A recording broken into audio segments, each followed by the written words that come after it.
પંચાયતના ચેરમેન કમલેશ માવી સામે જાનથી મારી નાખવાની ધમકી આપ્યાનો ફરિયાદ ગરબાડા પોલીસ સ્ટેશનમાં ગુનો દાખલ કરાયો.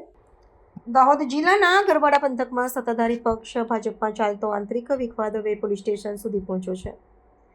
જિલ્લા પંચાયતની શિક્ષણ સમિતિના ચેરમેન અને ભાજપના આગેવાન કમલેશ માવી સામે પક્ષના જ મહિલા તાલુકા સદસ્યના પતિને જાનથી મારી નાખવાની ધમકી આપવા બદલ ગરબાડા પોલીસ મથકે ફોજદારી ફરિયાદ નોંધાઈ છે. આ ઘટનાને પગલે જિલ્લાના રાજકારણમાં ખળભળાટ મચી ગયો છે. પ્રાપ્ત વિગત અનુસાર ફરિયાદી પરેશભાઈ ગણાવાએ વિકાસના કામો અંગે રજૂઆત કરતા ઉશ્કેરાયેલા કમલેશ માવીએ ફોન પર બીભત્સ ગાળો આપી સત્તાના જોરે ધમકાવ્યા હોવાનો આક્ષેપ થયો છે.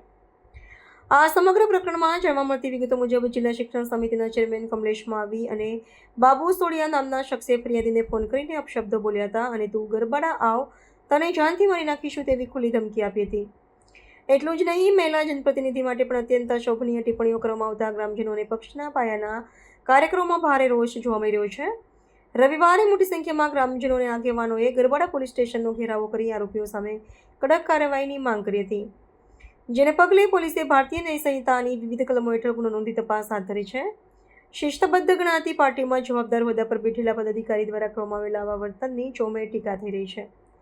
ભોગ બનનાર પરેશભાઈ ગણાવાએ જણાવ્યું હતું કે તેઓ માત્ર પ્રજાના કામો માટે રજૂઆત કરી રહ્યા હતા, ત્યારે સત્તાના નશામાં ચૂર ચેરમેને મર્યાદા ઓળંગી હતી.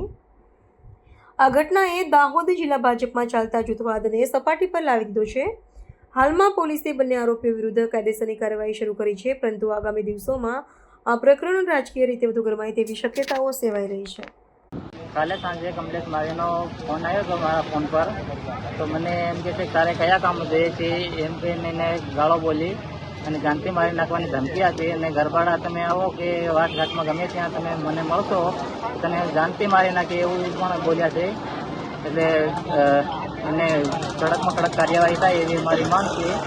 અને ગરબાડા પોલીસ સ્ટેશને અમે ફરિયાદ આપવા આવ્યા છીએ. હમણાં ગ્રામજનો બધા મળીને આવ્યા છે, ત્યારે એને કડકમાં કડક કાર્યવાહી થાય એવી મારી આશા છે. શું નામ છે તમારું? ઘણા પરેશભાઈ લીંબાભાઈ.